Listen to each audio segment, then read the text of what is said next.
Hello, welcome to the Forge Your Trail podcast. I'm Frank Rodriguez, your host. Today, our guest is Mr. Tim Pace. Tim is a senior coordinator here at the University of Oklahoma Center for Public Management. He serves as the procurement and asset manager for our group.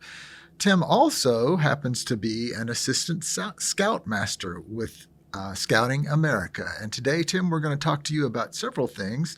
We're going to talk to you about your time as a Scoutmaster, and we're also going to talk to you about your duties as an IT equipment manager, because those are two very different kinds of hats. So tell me, how did you find yourself in both of these roles? Okay, I'll start with my current role here. I actually went an online school and studied for IT position. I studied to try to get my associate's degree in IT, and I landed a job over at Dell, and unfortunately that didn't work out. So I used to work for Live, the Live call center, and so I knew some people that was running that contract, and so I reached out to them and said, "Hey, I need a job. Is there anybody hiring, like specifically in IT?" So through some friends of mine, I was able to meet with my current boss, Jeff Bowles, and he let me be on the IT team. He hired me on, and so I've been here ever since. Now, I've only been in my current role, my procurement and asset manager role, for about 2 years now. Mm-hmm. 2 years now. I applied for that job. That basically came along because there was a need for it. We had people in here that was doing purchasing, but they just never seemed to last very long, or left and went to another company, or for whatever reasons. But so after the third or fourth person that had tried that on and then left, they asked for another volunteer, and I was like, "Hey, I'll do it," because at the time I was still a contractor and wasn't a full employee, so I was kind of looking for a way to get in solid. So I applied and I got that job, and I've been there ever since. As far as the scouting goes, for a child to join the Scouts, they have to be at least 11 years old, not being involved with the Cub Scouts. So if they just come off the street, which my kid did, he had to be 11 years old. So at 11, I was a scout myself a long time ago. Okay. And so I was like, "Hey, would you want to go and do this?" And he's like, "I'll go ahead and try it." And so we got him in, and he seemed to like it. And like I was saying, in order to be able to go to campouts with him, I had to go and join myself. So I joined the troop as an assistant scoutmaster to assist the main scoutmaster, and that's how I got there. Yeah. So it was just, again, it was out of necessity. They needed help, and I was just conveniently there. So is being an assistant scoutmaster or a scoutmaster, is that kind of like being a coach, where you're having to devote quite a bit of your time to the duties and the practices or the meetings and so forth? Yeah, well, with the troop that I'm in, we do meet once a week, every Monday. Mm-hmm. And we go through about 2 hours of the meeting, and we learn different things. We go through merit badge classes and things like that. But also we do camp once a month.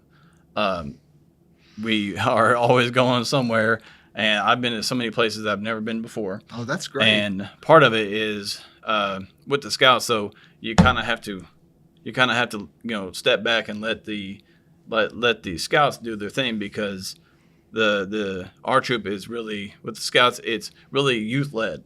So they're making the decisions. They're doing all the heavy lifting, so to speak. But we're just there to make sure that it's a safe environment and no one gets hurt. How many boys do you, or how many children, I should say, are in your troop?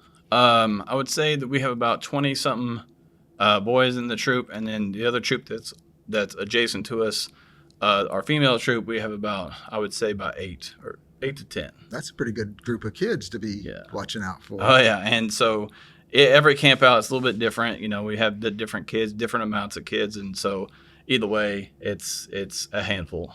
It's like herding cats, they used to say. That old saying, herding cats. It's very true. So, being an IT person and being a procurement manager, those are different skill sets maybe than being a scoutmaster.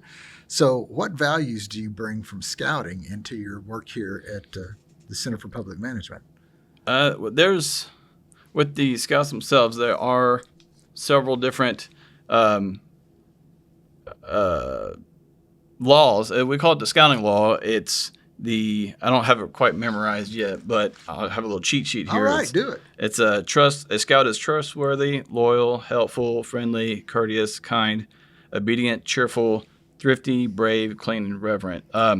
Some of the ones that kind of pertain to my job, again, you got to be trustworthy, because I do deal with a lot of financial stuff that we don't want to get, let that get out. And I do make some pretty substantial purchases.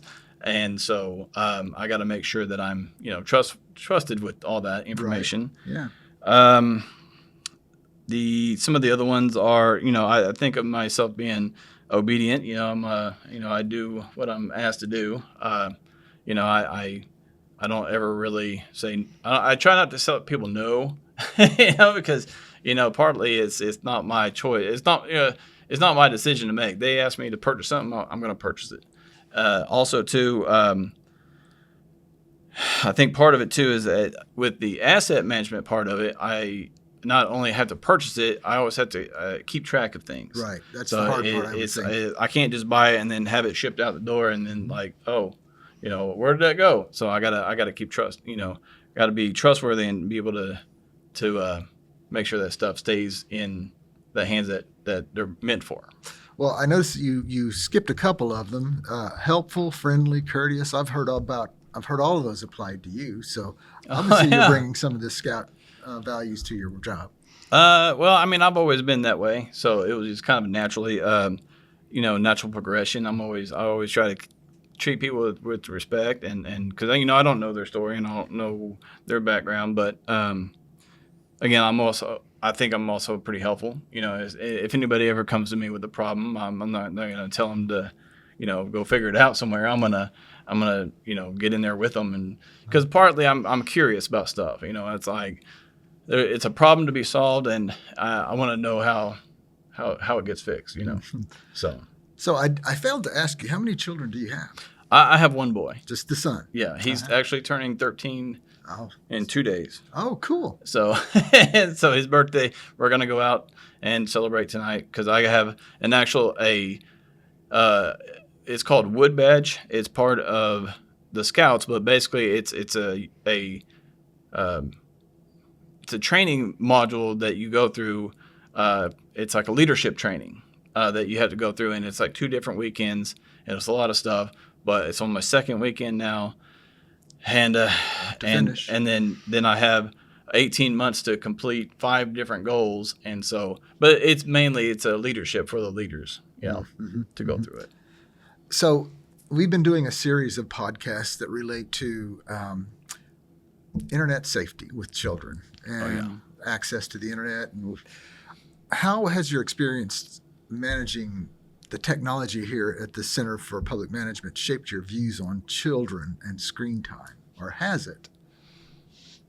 Well, screen time it's a hard thing because, it's not just the kids, it's everybody. Unfortunately, right. It's me. I have a bad habit of just got the Facebook neck is what I call it. The just looking the lowercase f. It's like you're just sitting there on your phone all day.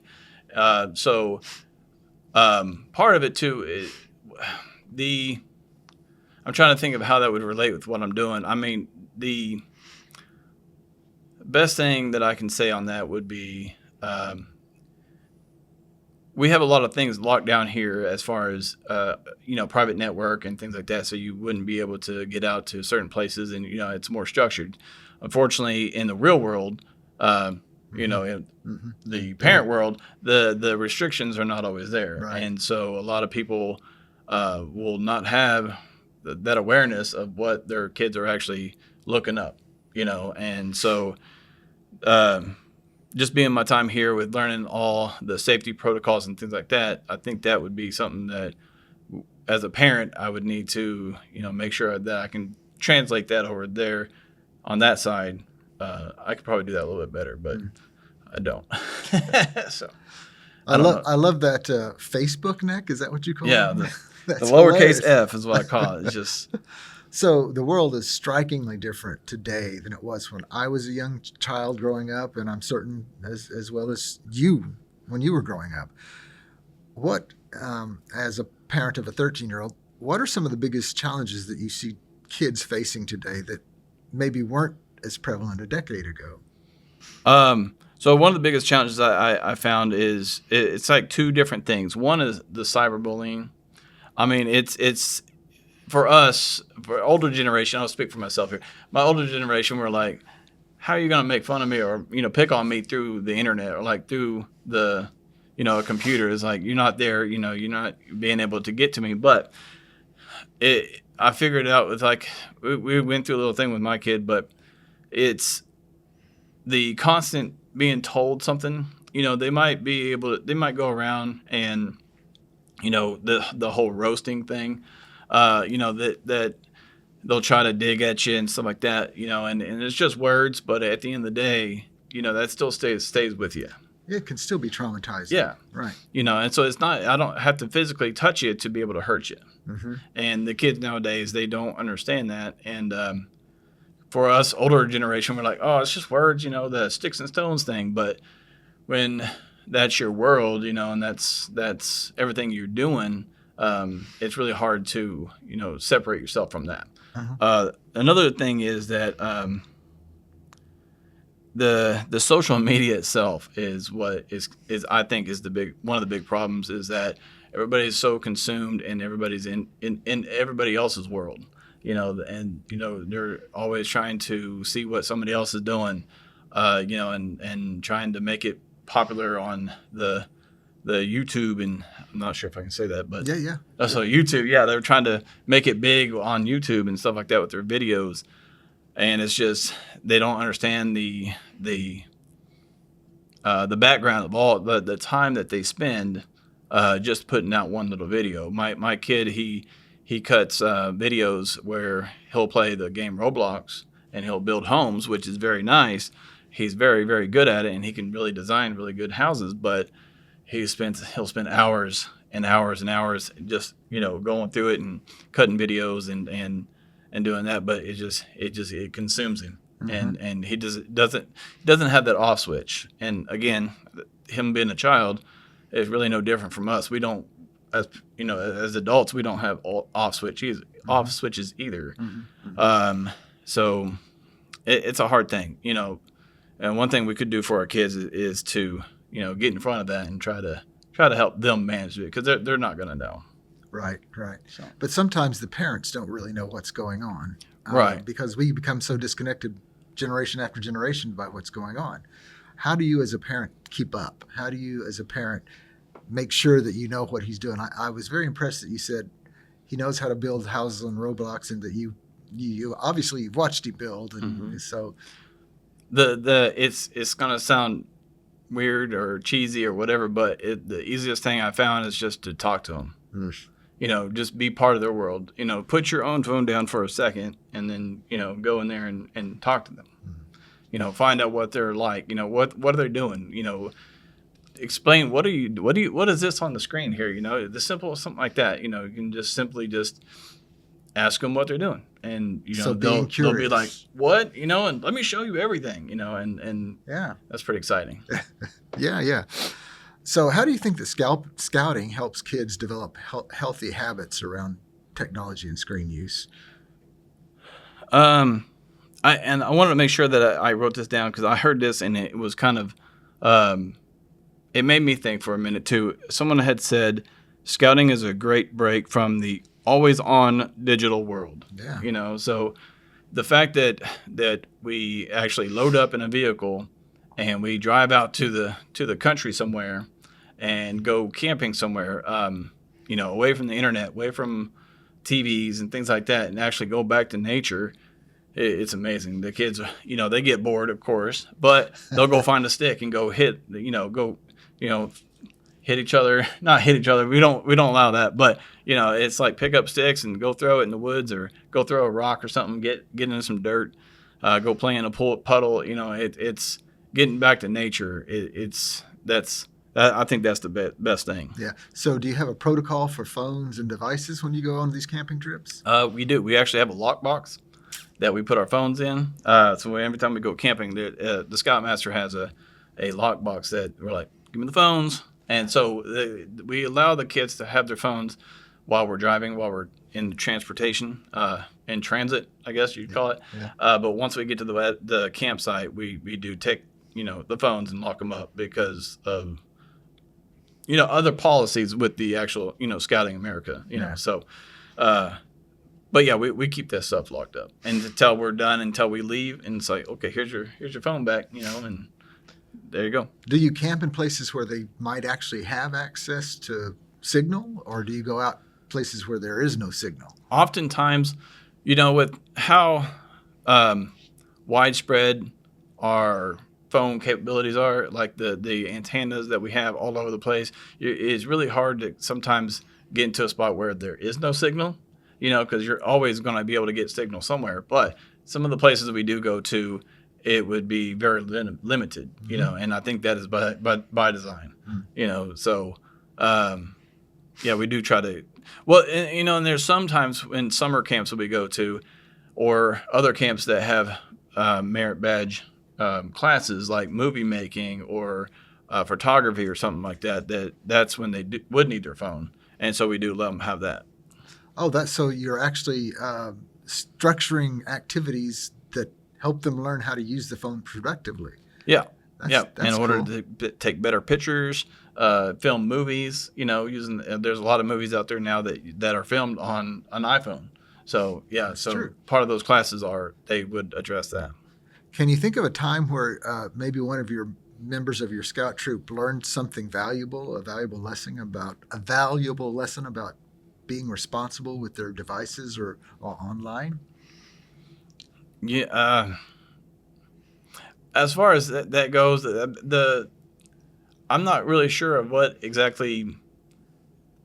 I don't really have an answer for that one. All I know is that they do learn what the amount of power they have on their machines. Like they need to make sure they get them charged up and things like that. But as far as that's I didn't really have a good answer for that one. I couldn't think of anything. I don't have a good example. So, from your IT perspective, what do you think are the most common mistakes that parents make when managing their children's device usage? I thought about that, and one of the main things is that, the worst thing that they can do, the biggest mistake is doing nothing. I agree. It's real easy just to go in there, like I said, just go into, go to your child and say, hey, what are you looking at? What are you doing? How's it going? And I hate saying it, but, a lot of kids will often tell on themselves, if you just open the door a little bit, they'll come right on through, so, so it's kind of easy, they're like, I don't know if you should be doing that, but, because a lot of kids, they're excited about, discovering new things. And so they want to tell you. So if you are there to listen, they'll be more than happy to tell you. So, Tim, what tools or strategies would you recommend for parents who are trying to set healthy boundaries around screen time for their children? Some of them I would say, be lenient but firm. Talk more about that. Yeah, that's. I thought that was really a good way of putting it. Being lenient is that with a lot of things, like I said, with my son, he likes building those homes, and it takes a while. Mm-hmm. It does. It's not going in, 5-10 minutes and done. It's going to take an hour or two to build stuff. So, but if you do set some kind of limit, this is where the lenient part was. But then you also got to be firm. Give them a hard deadline. Be like, hey, you got 3 hours. You have to be off. You have to be done with this in that time frame. And then when that time frame gets there, the other part would be, stand your ground. It's saying, hey, we talked about this. This is what we decided, and it's time to get off. They're gonna hate you. They're gonna cuss you. They're gonna be totally upset with you. True. They're gonna hate your guts for a while, but they'll come around. and they'll like it, and it's good for them because again, they don't know, they won't see it until later, that how much time they're sitting at the computer just staring at it, doing that. So yeah, it be lenient but firm is what I say. I think being lenient but firm is just great parenting advice in general. I've never heard anybody say it that way. Excellent. Thank you for that.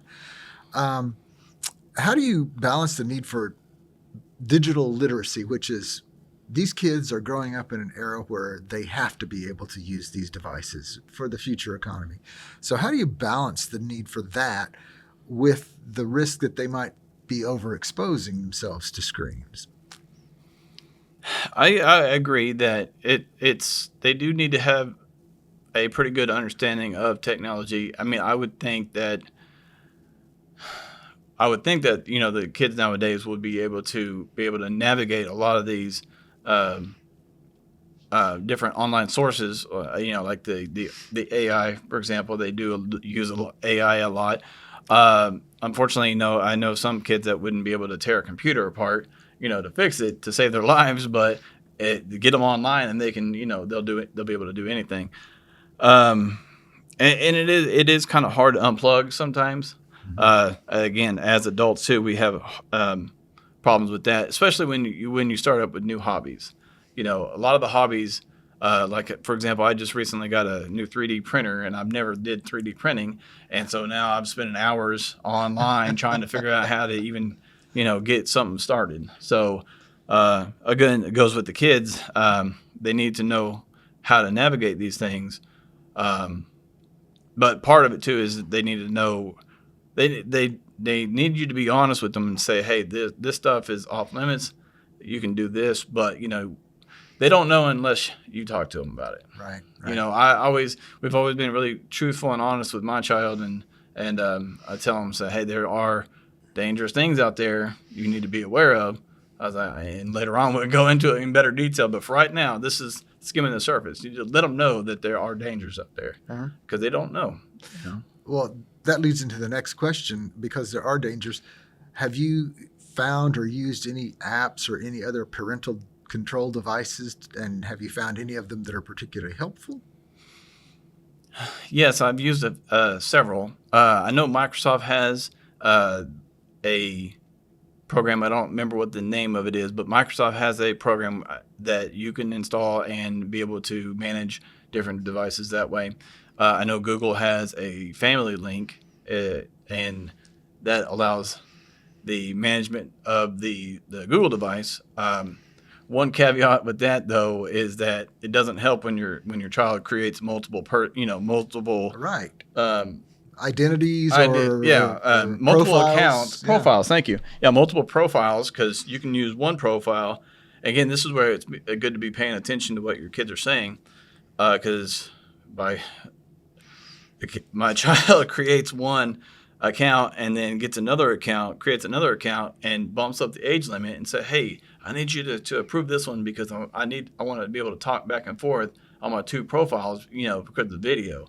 And so once you do that, you're like, oh, okay. And you do that, and then that gives them that other account that's no age restrictions, that they can create multiple accounts with that.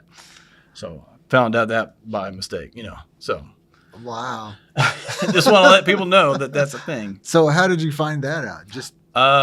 Because I tried to lock in the machine down one day, because it was, past the time. I was like, hey, it should be locked down, and I go in and it's not locked down. And I'm like, and then I started investigating. I'm trying to see, well, whose profile is that, And that's when I found out. I was like, oh, okay, so you have 4 or 5 different profiles. Look, So I'm a boomer, so a lot of this stuff is really foreign to me, but I find my grandchildren, who are like 10 years old, are far more facile at working with some of this stuff and these devices and managing them than I am. So it's a little bit daunting for me to think about getting in front of that and knowing as much as they do and able to catch them doing what you just did. Well, I don't blame you. It is hard. If one of the things too is I tell people that they do get frustrated with this, is like I tell them I'm in IT. I've been in IT for a long time, and it's still new to me. And I still struggle sometimes trying to figure this out. The only reason I figured that other one out is because just dumb luck. Sometimes that's how it happens. Just dumb luck. You fall into it and you're like, oh, that's when you find stuff out. So any parents, they shouldn't feel bad. I mean, I would say still try to be more, involved in your kids, because again, they will tell you, and you could be able to figure stuff out pretty easily of what's going on. If it's something's not right, you'll be able to tell. But and then unfortunately, the internet's there for you to help you figure out how to make that stuff safe. Yeah. So it's a hindrance and a blessing at the same time. So there's a new term. It's called digital wellness. What do you think that means to you? That's a very good question. I tried to research that a little bit to try to figure it out. Let me see what I think digital wellness. I think there is a difference. There should be a difference between our natural world, like what we're doing now, and the digital world. Sometimes those get blurred between each other. But with wellness in general, that's the art of, taking care of yourself and being healthy about it. So doing it digitally is the same thing. It's just I would like to use the internet for the sole purpose of what it was really meant for, was to connect us and to learn things and to discover new things, instead of using it for nefarious ways and other reasons, So basically, I would like to use the internet like for good, for a power of good instead of the evil, Have you had any experiences with children who have been bullied online or who have had their mental health impacted by their online activities that you're aware of? Yeah, I mean, I do hear often. Even with my child, it gets, the bullying gets online, and it's a hard thing because I try to tell them, I was like, it's not real. They can't influence you. They can't make you do anything. But again, with the child being, with someone being told that repeatedly, they might be saying it as like a joke, but again, that stuff, that sticks with you, and so it's a hard thing. It's just can't really get past it. I mean, I don't really know of a whole lot of other people, but I mean, I know that it does happen. I mean, if it happens to my child, then it could be happening to everybody. Has this ever been a discussion at one of your scouting meetings, or have you ever overheard the scouts discussing this amongst themselves? Cyberbullying, digital access, things of that nature? Yeah, and unfortunately, a lot of times, kids being kids, sometimes they think it's funny. They think it's a joke because it is kind of funny. Some of the things that they say, but again, at the end of the day, this stuff it still stays with people. And and it's like, if someone calls me bald, then I'm like, I'm bald, but then at the end of the day, it's like, oh man, I wish I had hair, But it's one of those things, it's all fun and games, but somebody ultimately always pays for it. Somebody gets hurt. Yeah. Right. How do you teach leadership in a world where kids are often much more comfortable behind a screen than in front of a group of people? Yeah. Well, my biggest thing is that I'm always trying to get the child to find their voice in things. It's really hard, just like an adult. To try to stand up in front of a crowd of people. It's kind of daunting to try to even sit here with a podcast and talk to you about stuff.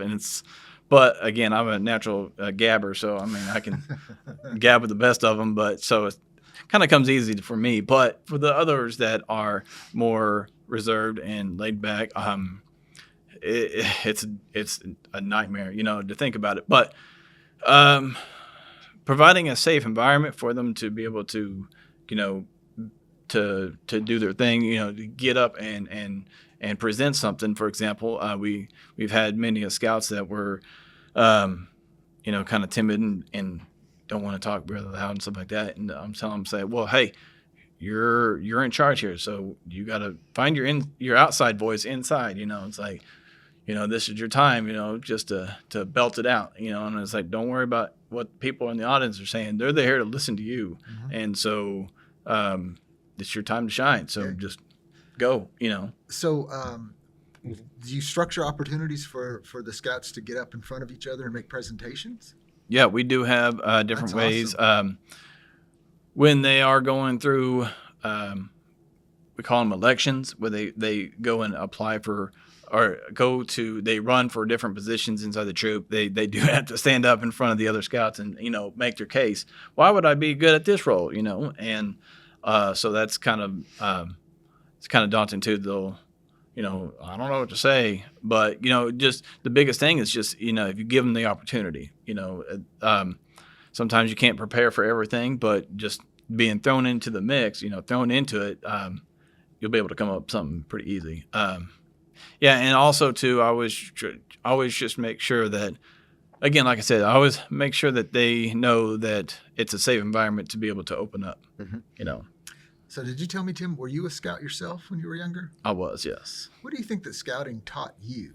At this stage of your life, what are the lessons that have been with you all this time?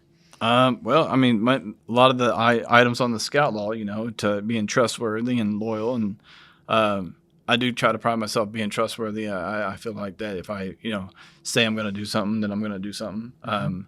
I try to be brave, coming onto these, like I said, put myself out there like this, bit, yeah. I don't like, if someone comes with a problem, I'll be helpful. I'm always trying to help. And that's one of the things that I learned from my Scoutmaster, growing up. The little bit of time that I was in Scouts, it was a few years, but I never really got really far into the actual Scout part of it. But my Scoutmaster was a really awesome guy, and he taught us how to be good humans. That's my thing. Is try to be a good human. Is there any digital or online equivalent to scouting? I don't, honestly, I don't think so. I mean, we do have a lot of stuff online that different courses and things that you can take and learn about how to be better leadership, leaders and stuff like that. But as far as that goes, I'm not aware of. No. Mm-hmm. So I love the fact that scouting gets the kids together in real life. How do you think that technology is making kids more isolated, or is it making them more connected? Yeah, this one, again, a lot of thought on this one. It's kind of both. It is isolating, because again, it's you at a computer with a screen. So it's already isolating. You're by yourself doing all this stuff, even though you are reaching out and talking to other people around the world. I mean, that is kind of opening up. So it is social. You are being able to talk to other people around the world. Also, I like the maps. God, I love maps. I love the map. I love being able to go onto the maps and go overseas somewhere and look and just go on the road and just explore and see what's there. I wish that I had that when I was growing up. Man, if I had Google back in the day, oh man, it would have been a whole different world. But no, it's like I said, it's both. So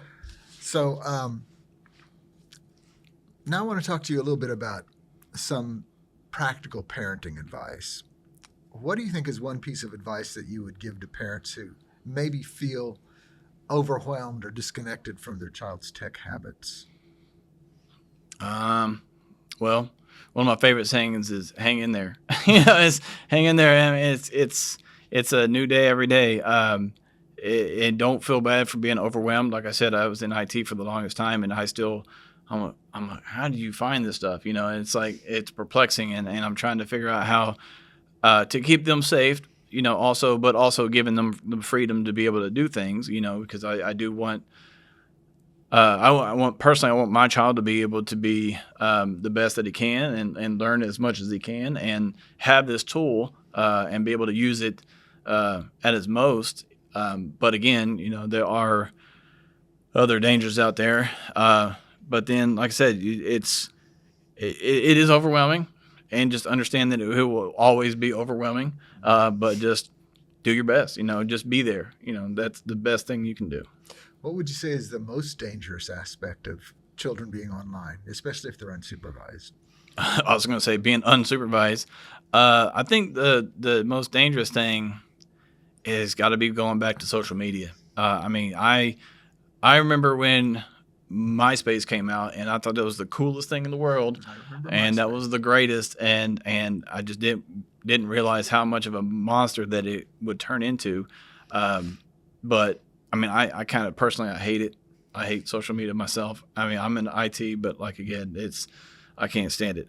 But it's just because you can't nowadays you can't have conversations with each other anymore. It's everybody's so politicized, and they you can always find your group online. There's always like-minded individuals online that you can click up with, and you don't have to have a different opinion because they're there feeding you. So that's one of the dangerous things is that you get into a mindset and then you stop learning and stop listening to hearing other sides of the story. Or worse, if you get into an echo chamber that only repeats what you already believe, then you never hear other opinions from other people. Right. How do you make sure that doesn't happen to you?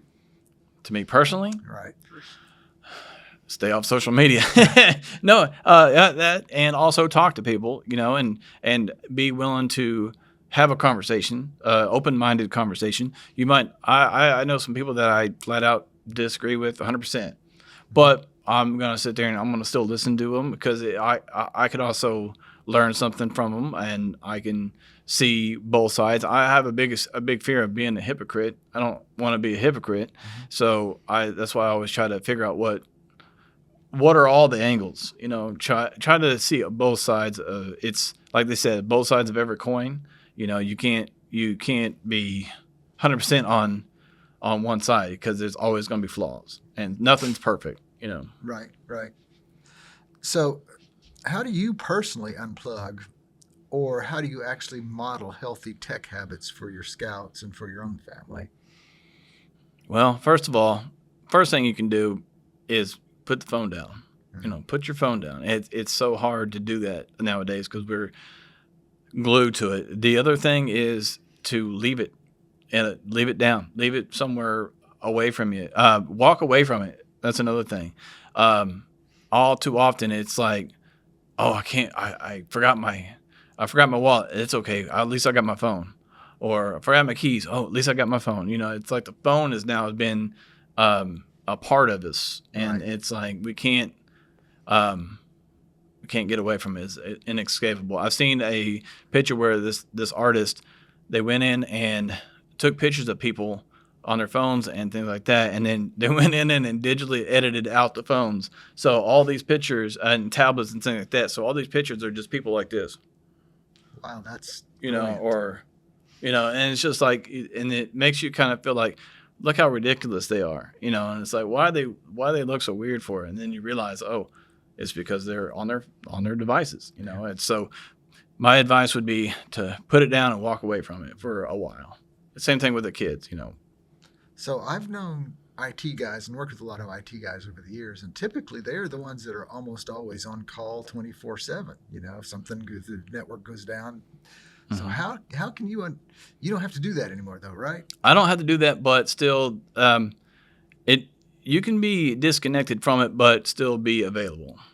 I mean, you don't have to be on it all the time. You can still be responsible and still, be available to take those calls. But again, you can still, there's no one is going to be more than 5 or 10 feet away from their phones or their devices, even with, forgot it. Yeah. And you can also tell how into the tech world somebody is my opinion is because the more you understand how technology works, the further away you want to get from it.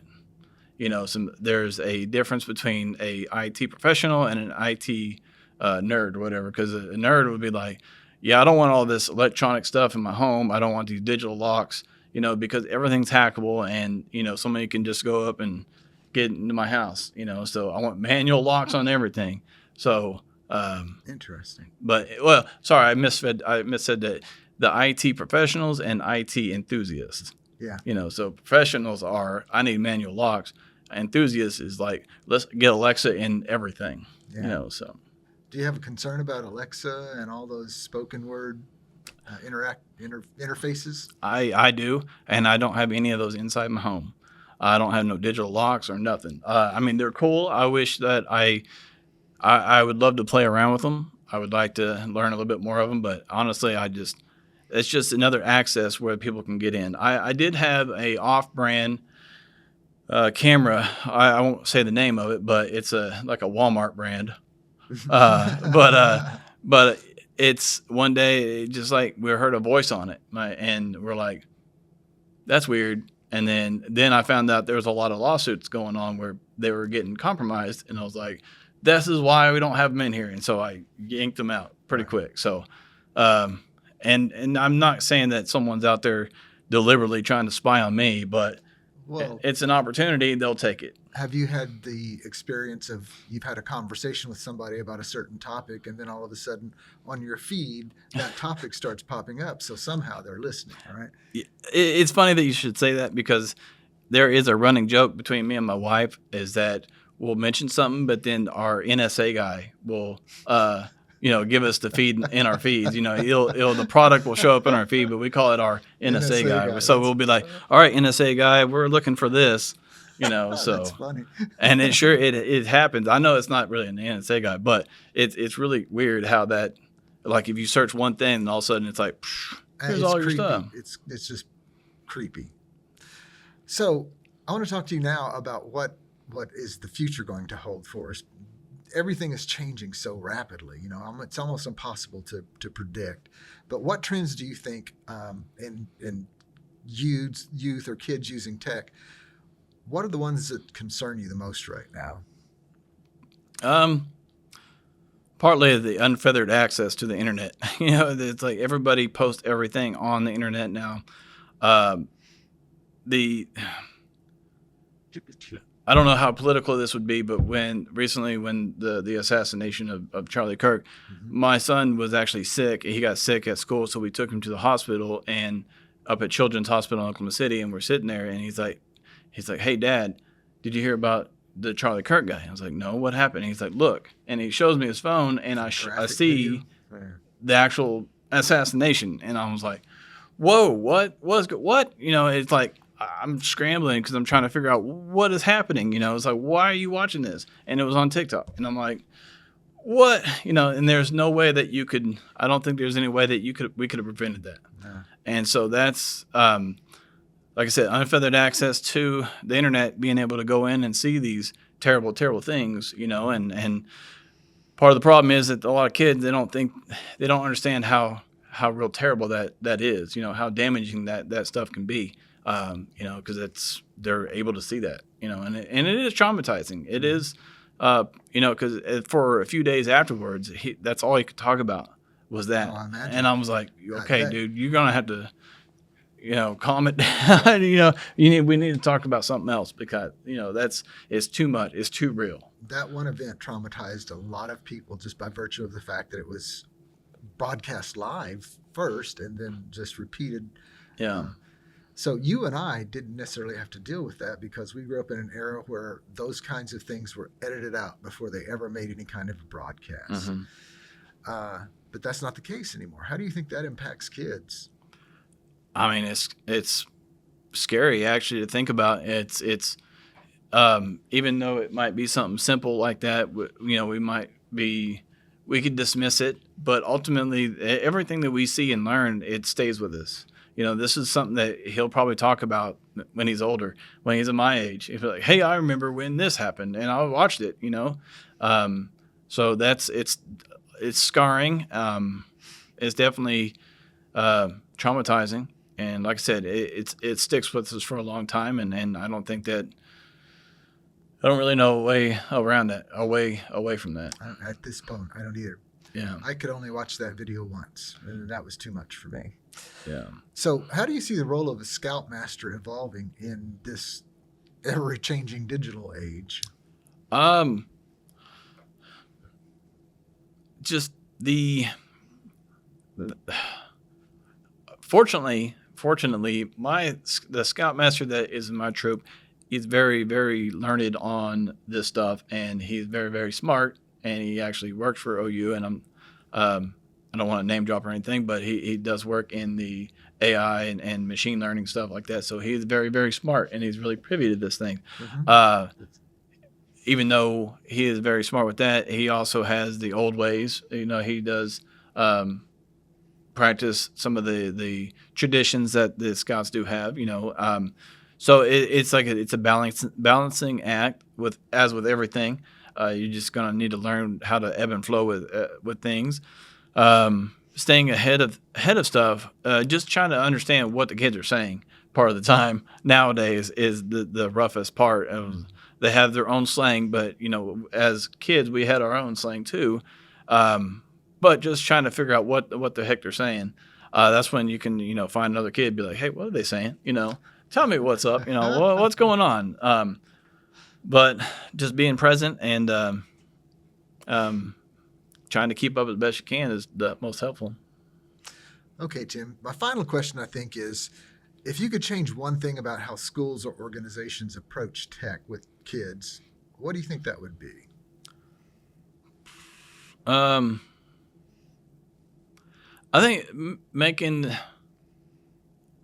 the biggest issue that I have with trying to figure out my kid, especially just finding out what he's making in different grades, besides having to wait every quarter or whatever to get a report card, is trying to figure out where do we go for each class. They have all sorts of different programs that you have to go to for different classes, and each one of those have a challenge in itself, trying to figure out like a where to click. Portal to get a different portal for every subject, and it's trying to.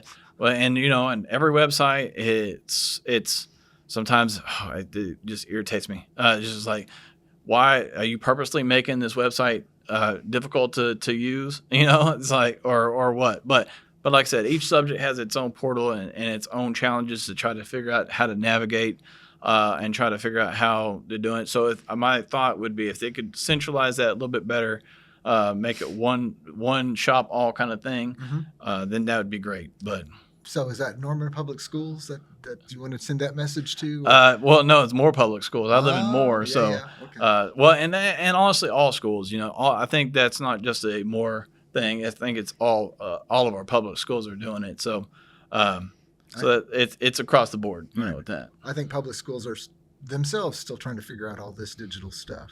All right. Yeah. Well, Tim, it's been great talking to you. Thank you so very much.